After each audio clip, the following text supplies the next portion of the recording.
since it's the 4th of July, I figured that it's appropriate for me to look at actually, wait, what are we looking at today?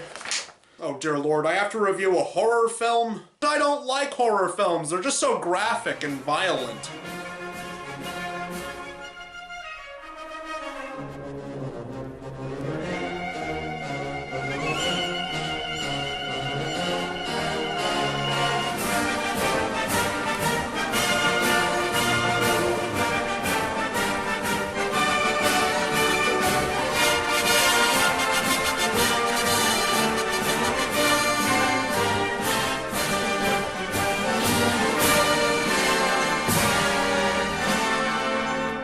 Uncle Sam came out in 1996 or 1997. No one seems all too sure when exactly. The script was helmed by Larry Cohen, who was responsible for It's Alive and a series of films called Maniac Cop. Maniac Cop 1's okay. Maniac Cop 2 is where it's at, though. Apparently, this film also came out during a point in time where filmmakers wanted to take fairy tales and folklore and turn them into graphic horror films with a comedic spin to them. From leprechauns to puppets to snowmen, I guess one of the few holidays to get this treatment was America's birthday, and it's Uncle who points at you to join the army. Well, if anything, let's just be glad this didn't come out in the 2000s when all the anti-George Bush propaganda was going on. Either way, let's see what this film about a bloodthirsty man in an Uncle Sam costume has to offer. This is Uncle Sam Wants You Dead. The movie begins in the Middle East as a couple of marshals discover a plane that was accidentally shot down in crossfire. They search the plane and discover bodies of a couple of soldiers. The major tries to write it off as nothing, but the two are soon taken by one of the bodies, soldier Sam Harper. One person's neck is snapped and the other is shot down, as Sam dies shortly later. Don't be afraid. It's only friendly fire. After a title sequence consisting of black and white stock footage of Uncle Sam ads and parade footage, we then see the small town of Twin Rivers, just a couple of days before the 4th of July. We catch up with the other members of the Harper family, Sam's sister Sally, her son Jody, and Sam's ex-wife Louise, as they're given the news of Sam's death. The two women had a complicated relationship with him, but it seems that their reactions are restrained jubilation. Meanwhile, Jody takes it pretty hard, since he looked up to his uncle and considered him nothing but a hero. And yes, Sam is literally the uncle of this boy, which means that he is in fact an Uncle Sam. That's about the amount of cleverness you're going to get in this movie.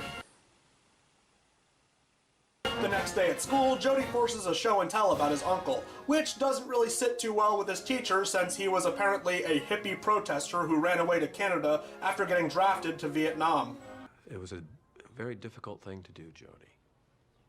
But you have to understand, those who left the country felt it was a lesser evil than blindly following orders they knew were wrong. Jody thinks his teacher is a communist because of that and says he wants to be a soldier when he grows up. You can really tell this because of his camouflage pants. When I'm grown up, I'm going in the army. Just like Sam did. And I'll do whatever the president says to do. Hey, who was the president when this film came out anyway? Really? And it seems Jody is also not a fan of Ralph, the man his mother is dating, because he's a lawyer who helped bail out several tax shelters. You mean you cheated them? Jody, I'm just smarter than they are, Jody. That's all. I'm from the IRS, and I've come to attack Char. As Sam's casket is dropped off at the house, Jody's mother gets creeped on by Sergeant Twining, who later confirms over the phone that he only joined the service to perv on soldiers' widows like an absolute slimeball. I aim on getting a little piece of that action before I leave here. Tell you something else. Sister's not bad either. Yeah, well, I volunteered for the job. It's called, public relations. While that's going on, we see another sergeant named Jed, who's played by Isaac Hayes, drinking his sorrows at a bar since he has PTSD, being the only soldier in his squadron to make it home alive. The next day, Jed arrives at the Harper household for Sam's open casket, as he begins talking with Jody, even showing him his wooden leg he got after a landmine incident in North Korea. I heard it got blown right off. Landmine. What else did they tell you? Nothing. Yes, they did. But it wasn't so. Otherwise, how'd I get to be a father? Or a grandfather? No. All those other parts made it back just fine. Jody and Jed then discuss Jody wanting to join the army when he grows up. Jed saying that war isn't exactly the same as in World War II, and Jody saying that, well, everyone has to die eventually. You don't want to get sent back in a box. Maybe it's better than dying in bed. Everybody dies anyway. That night, Sam then comes back from the dead. How exactly, I'm not entirely sure, but he is definitely up and at 'em when he sees these young people throwing beer cans, flag burning, and spray painting Nazi symbols on tombstones. This gets Sam's hippie senses tingling, as he first shows a thing or two to this peeping Tom in an Uncle Sam costume. Of course, a horror movie has to throw in some gratuitous nudity in there. You see, it's stuff like that that got the moral values in this country down the gutter. You know, on second thought, let's just go back to the movie. After killing the perv with some garden shears and taking the costume, Sam heads off to deal with the teens, one being hung from a flagpole and the other being buried alive in Sam's future grave, while the third and final teen drunkenly stumbles away. The next day is the town's 4th of July celebration. Jody's school is holding a presidential play, but it seems they're missing a prop hatchet. The teacher from earlier heads off to look for it, and Sam uses said prop hatchet to lob into the draft dodger's head. Because apparently he knows that he was a draft dodger.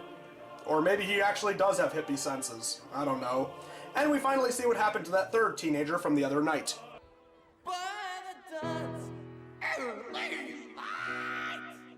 What's so perfect?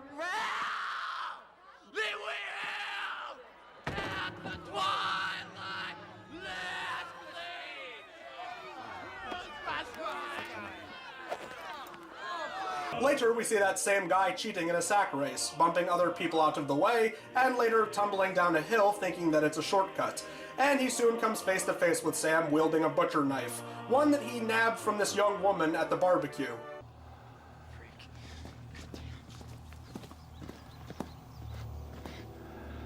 Did he just teleport? Show that again.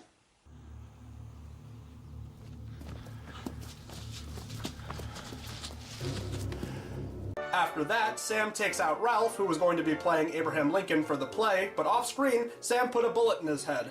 And Jody finds another excuse to mock the dead. Why would anybody try to hurt Ralph? He was so harmless. I know why. He was a crook. Jody, just be quiet. They also establish that there's a corrupt congressman in attendance who's there as a PR move after some kind of financial scandal or something. He's not that important, but he does come back later. Anyway, in a nearby barn, the two women finally explain to Jody that Sam wasn't the man he thought he was when he was alive. I know it's an awful thing to say, but I was so happy the day that he got married and moved out of the house, because then he'd have another victim instead of me. Jody finally comes to his senses and hugs it out with his mother and aunt, while Sam continues the rampage, setting up that congressman for their fireworks display, killing Louise's officer boyfriend by stabbing him with a flag, and even killing the barbecue girl. Okay, everyone that Sam has gone after at this point in the film has been unpatriotic in his eyes. Like draft dodgers, tax cheaters, corrupt politicians, and even flag burners. But what was that girl's crime anyway?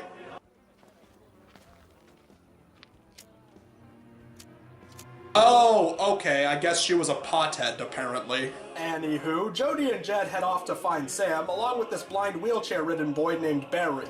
Because apparently Barry knows Sam is back from the dead, because earlier he spoke to him for less than a minute. What, so since the kid is blind, he's all of a sudden a psychic? Is this a sequel to that Left Behind ripoff, The Langoliers? Did Stephen King write this movie? They head to Louise's house, discover the body in the casket is actually Twining, and they happen to find Sam waiting for them. Sam blames Jed for what happened to him, but Jed says that Sam only killed for the sake of killing, and despite being a zombie, he somehow is able to throw Jed halfway across their living room. Louise and Jed run away to use a truck to haul a cannon back to the house, all the while no one is watching Barry, who's just sitting there in the front yard, as Jody gives Sam some fake news about wanting to join with him. After Sam and Jody step outside, they knock Sam out with 2 cannonballs, and the movie ends with this creepy scene of Jody burning his army toys and then freeze-framing on his face.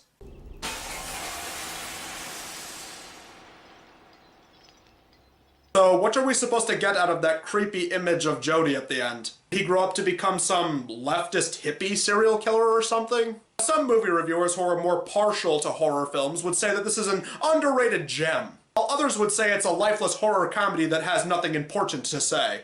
I personally didn't like this movie because I thought it was way too violent. Movie studios realize that you're making a more violent country when you make films that are violent. If Democrats were right about anything, it was Tipper Gore going out of her way to make parental advisory stickers and putting them on things that weren't even marketed towards children. You claim to be a player, but I fucked your wife. But don't take my word for it. What do you think about this movie, Uncle Toby? Boy, why don't you get out there and get a real job? I just wanted to know what you thought about that movie that we watched together to take notes for my latest review. I swear, boy, even when you're successful, you still disappoint me. I know.